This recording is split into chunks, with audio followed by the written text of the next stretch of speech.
I hope you've been all having a good week so far. What a better way to end it on Friday and Saturday than watching the St. Louis Rapid and Blitz. You're going to get 18 games of chess over 2 days as the players play a round robin against each other, and then tomorrow play it again, but with flipped colors.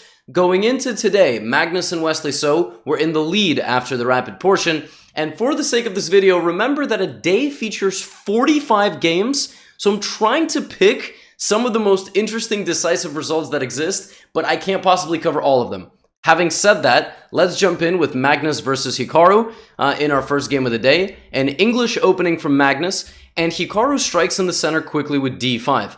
Here Magnus continues his development very naturally with the move queen to h5, as you all expected. Now this is a weird move, and it simultaneously puts pressure on a few different squares, and we see the whole point here is to hit with the knight like this. Queen hits the pawn, and you can't take it because of the pin.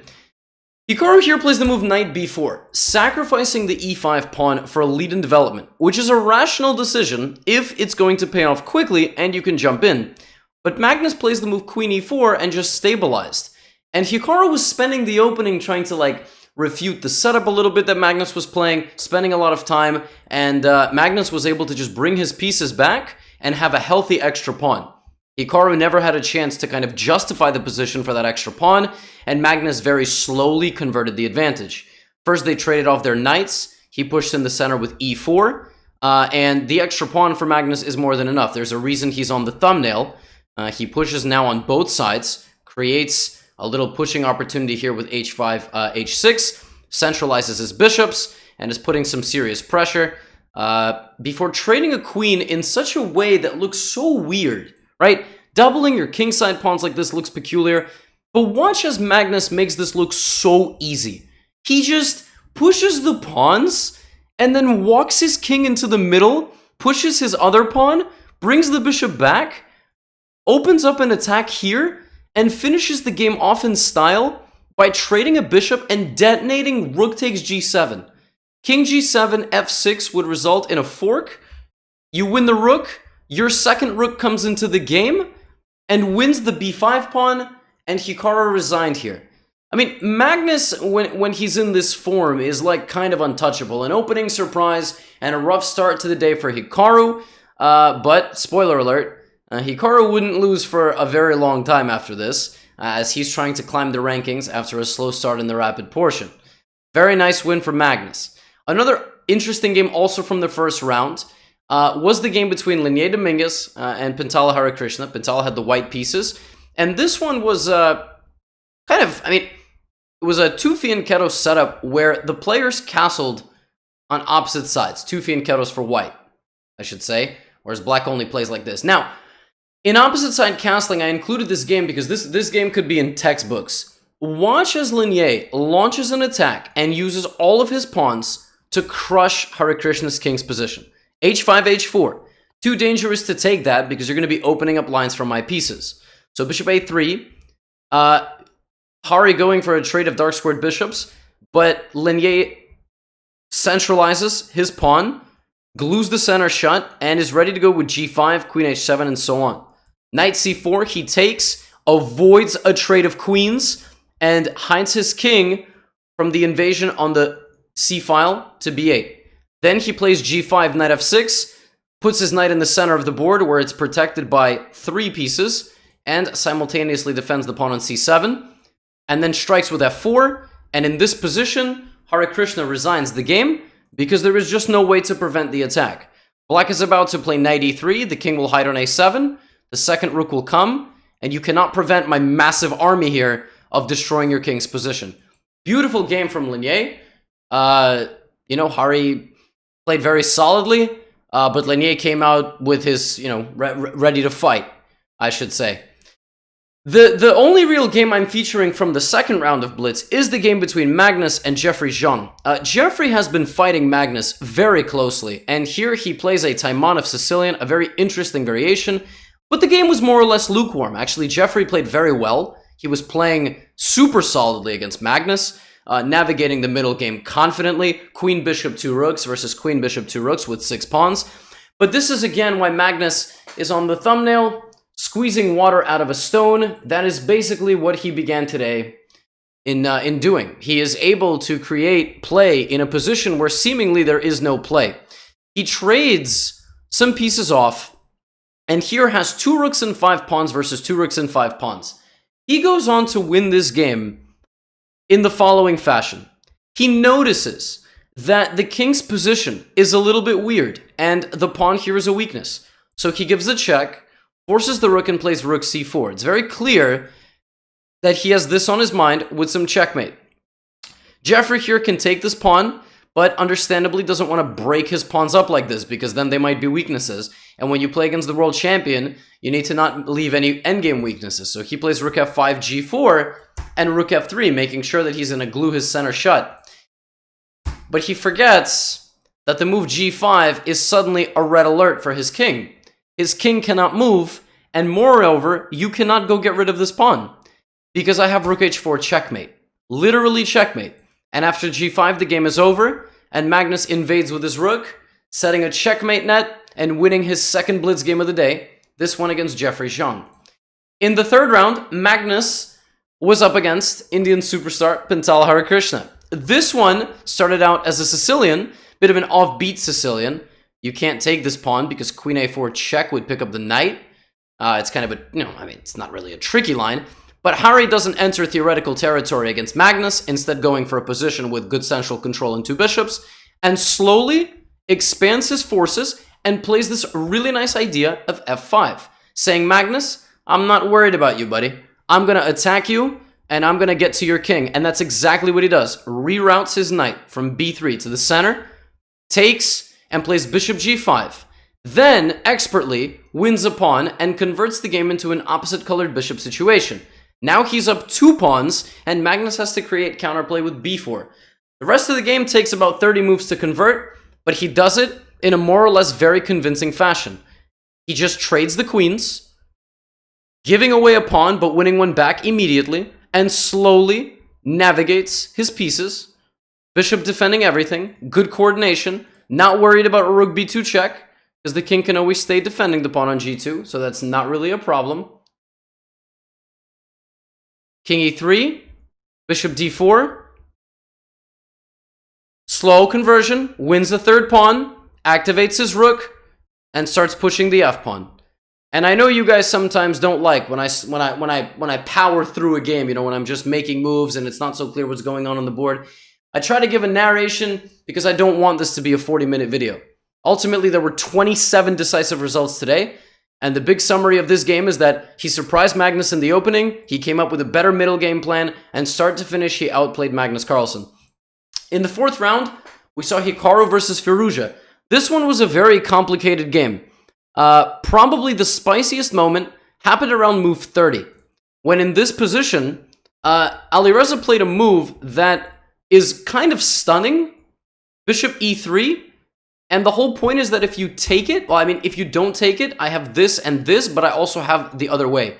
So he gives the bishop away and wins a pawn. But in doing so, he trades off a very important diagonal attacker. And there is this light squared pawn structure here with weaknesses. And this is a weakness. And even though you're somehow up a pawn, here Alireza also didn't have a lot of time. So Hikaru was able to win the pawn back with this tactical idea of the weak knight on f6, and then Alireza in a time trouble just collapsed. The weaknesses near his king became apparent.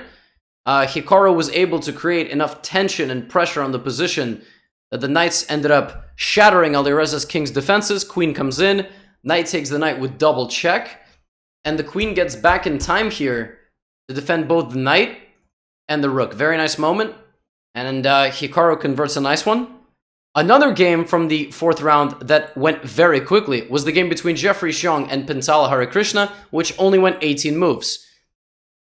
Harikrishna began with another Karakan, this time the 3f3 fantasy variation. The point is that they want a fantasy of 2 knights and bishops out and whatnot. But then we got e5, which is the main line. And so far, so good. I've played this position many, many times. Black gambits the pawn on b7 because it's too risky to take. Jeffrey doesn't seem to agree with that and proceeds to lose in the next 8 moves. First, Harikrishna stabilizes the center by castling, then takes back with the bishop, has pressure here, pressure in the center, and the idea to play queen c5 check, winning the bishop. So Jeffrey takes, and we get queen c5 anyway, and it's taking on e5. Now the bishop is hanging. So b3, take, but we're not interested in taking this. Hari shatters with knight takes e4, and look at Jeffrey's queenside. Jeffrey's queenside got to play one move before Hari detonated a gorgeous tactic, knight f2 check. And you cannot take, because I will take, and back rank mate. It's pretty rare at this level that a game ends in 18 moves and you lose with the white pieces, but Harikrishna is showing that his Caro-Kann preparation is top-notch. He hasn't beaten everybody. He did lose to Wesley, lost to Magnus, but it is a brutal opening to play, and he's only playing this opening, so he believes in his preparation. Very nice win from him. Jeffrey goes down. In round number 5, the big highlight game was Nepo versus Magnus. You didn't know what Nepo was going to come out and do, and Nepo played b3. We got a super complicated game where a queen came out early, and the players, I mean, just got like a super complicated pawn structure. I mean, Magnus pushing on this side of the board, Nepo putting his rook out on the side, and then stabilizing the center. Magnus striking this way. Actually, it was Nepo, if anybody, who should have played the move f5, trying to create some sort of attack. And wildly imbalanced game that Nepo enjoys. And then here, Magnus blundered queen f3, which hits the knight, and the queen now invades on the h-file. So he was forced to give away a pawn, and king g3 is just a gangster move. Getting his king to f3 and playing g4, preparing for the endgame, and that's exactly what he does. He plays g4, slowly converting against Magnus. The knights, the horsies, started having a battle in the center of the board, but Magnus's pawns began to fall one by one. First the queenside pawns, then the f5 pawn. Then Nepo had a chance to take the pawn on e7, he didn't do that, and Magnus got to strike with e5, disconnecting the rook from the knight. So a very tactical game here. If you take, then the knight is hanging. So we got knight h4, king h5, and here Nepo apparently should have played the move knight takes e5, if I'm not mistaken, with the whole point being that if... No, it wasn't here. It was, I think a little bit later, he had a moment where he could have played knight takes e5 with some sort of winning attack. Actually, no, I think I'm right. I think it is here. Knight e5, d e5, and rook e5. And the point is that he gets rook and 4 versus rook and nothing, just rook and knight. And there's something else here. So first things first. Let me just show you this line. If rook f4, then I fork your king and rook. I fork your rook and knight with my king. Sorry, it's been a long day. I've been streaming since like 9 in the morning. I'm 10 hours into this right now. I'm a little bit tired. But also there is an opportunity after knight e5 to play knight c3 check. King d2, and if I take the rook, then I take your rook, and both of our knights are hanging. So I just have too many pawns. But in the game, we got a little bit of a skirmish of pawns, and then Magnus just simply took a pawn and blundered check, here check, and hanging his rook. So Nepo defeats Magnus Carlsen. He's not the first person to do that, and Magnus 0-2 with the black pieces. Round 6 featured a few decisive results, but they were kind of weird. They weren't really too noteworthy. I'm skipping ahead to round 7, where, well, on move 20, between Levon Aronian and Hikaru, I mean, I could show it from Hikaru's perspective. I can also show it from Levon's perspective. Levon here played the move queen c2. And I don't really understand what this is. I'm obviously inclined to say it's a mouse slip, but even the move queen d2 doesn't really strike me as a move that makes a whole lot of sense. So I don't exactly know what happened here, but Levon played queen c2, and Hikaru took, and Levon resigned. So I don't know. I don't know. And really, the more of these online tournaments, there's been a mouse slip in basically every video, right, guys? There's been a mouse slip. And that's just chess. And if chess continues to have large online esports events, you know, that's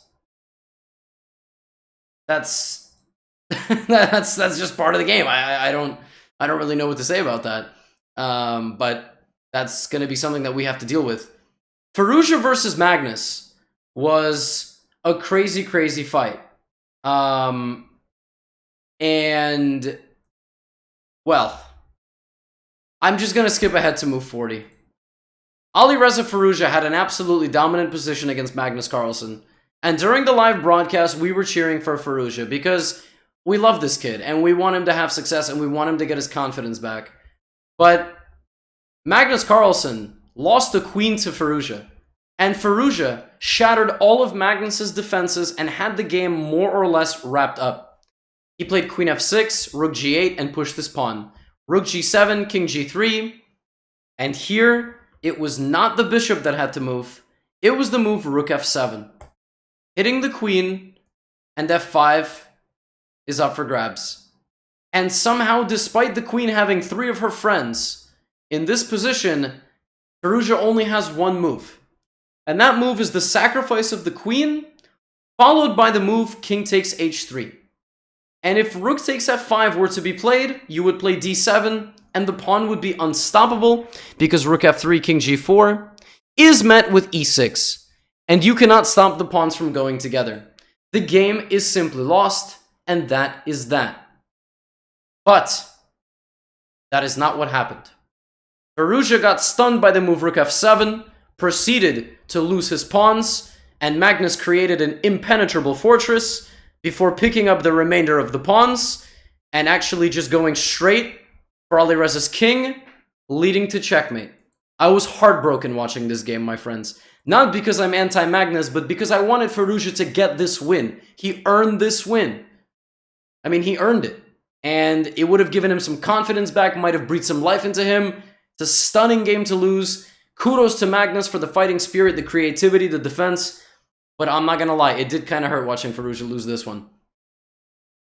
The 8th round game that I want to show is between Dominguez and Magnus Carlsen, which was an endgame. Actually, a few moves even before this. And here, Dominguez missed the move rook f8. Inexplicably, just he had like 8 or 9 seconds. Missing the move rook f8, hitting the bishop with the threat of back rank mate. You cannot play rook f2 because I take. This pawn is here for a reason. And instead of this, he got an endgame, which became an opposite colored bishop endgame, up a pawn, up a flank pawn. Magnus Carlsen has no business winning this game. And yet, what does Magnus Carlsen do with stones? He squeezes water out of them somehow. He maneuvers his king back and forth, waiting for his opportunity to push his pawn. He then uses his h-pawn as a decoy, pushing it to h7, gluing this king to permanently defend the square, and then maneuvers his king around, looking for the only winning schematic that he has. His king can't attack everything at the same time. But the only winning schematic that Magnus has here is this. The fact that the bishop is not able to land on b4 in time to defend both pawns. Magnus plays a4, and Dominguez resigns. The bishop has to be on this square. And notice how Magnus did that. He brought his king all the way around to the a4 square, kicked the bishop out, and created Zugzwang, and won the game. I mean, just unbelievable. Like, just his technique is scary. Not much more to say. The last round featured 2 interesting games. Another b3 from Nepo, which did not result in too much of an opening advantage, but it did result in a position where the sides had opposite colored bishops. And opposite colored bishops will favor the attacking side. Optically speaking, this looks like it should be Hikaru. But Nepo plays a nice move here, e6, by no means winning, but sacrificing a pawn potentially for the activation of his bishop. And here Hikaru played bishop e4, disconnecting the rooks from the defense of this pawn, but Nepo found a really nice idea. I mean, Hikaru here said afterward he had queen e7, which could go on to stabilize his position more or less, but he played rook e6. He had miscalculated something and he played rook e6, which allowed Nepo to get in with the queen and the rook and create some serious headaches. At this point, Hikaru down to about 10-15 seconds, tried to defend his position, but Nepo with a really sneaky move. Rook g8, threatening rook g7 check, and in the game, Hikaru with less time on his clock, played rook g6, and that leads to rook f8 mate. Very nasty attacking idea from Nepo, perfectly executed more or less, and a nice win for him. Hikaru lost in round 1 and round 9, but I will show you the standings in a moment how the day finished, but one last game. We got to look at the kid, Firouzja. And this sucks because I'm a big fan of Harikrishna as well. This was an advanced Karakan, but this was Firouzja in vintage form. I mean, just peak form. All right, let's go to the position right here. Knight g5. It's about to get really crazy. Queen g6, e6. Sacrificing a piece to give a check. King d7, queen e4, sacrificing a second piece. But then queen b7 would come, or queen e8, and it's devastation. So, we get knight c6, bishop d2. Watch what Alireza does to Harikrishna's king. Bishop f4, take, king b6. Rook e1, knight d4, b4. Gorgeous move, shattering some of the defense of the center. Queen f6, bc5, king has to come forward. Rook b1, king goes back for a second, but the queen is coming to deliver a devastating mate on the flank, so we get b5. We get en passant from Firouzja. The king is slowly losing all of its defenders. Queen c7, threatening literally mate in one. Knight b5, disconnecting the rook from the attack here. It doesn't matter. I'm going to take your knight and play rook b1 check, knight b4. Knight e4 hitting your queen, threatening knight c3 and knight d6. I'm forcing the king to come to a4. Queen d7 check. b5 leads to this, so he goes here. And the game ends. And our show ends with the move knight b5, a vicious king hunt, which shows you just how strong Alireza can play. And it's a bummer that he wasn't able to win against Magnus. It's a bummer that Pintala has to end the day on a loss. But that's Blitz, and these games were chaotic today. At the end of the first day of the Blitz, you have the overall Blitz score on the left. Magnus Carlsen, 6.5 out of 9. Wesley and Nepo, 5. Hikaru, 5.5. But on the 4th out of 5th day, leading into the final day tomorrow, we have Magnus Carlsen with 18.5 in first. Wesley So with 18, and it's going to be a 3-person race, potentially with 4 or 5 entering that 3rd place race. For the 3rd place race. 15, 14.5, and 14.5 between Nepo, Grishuk, and Hikaru. This was a long video, but 22 minutes is suiting when you have 27 games. I hope you guys enjoyed it. Some more videos will appear on that side. Subscribe if you haven't already. If you enjoy my content and you're not yet sub, please do so. And yeah, see you tomorrow for the last recap day.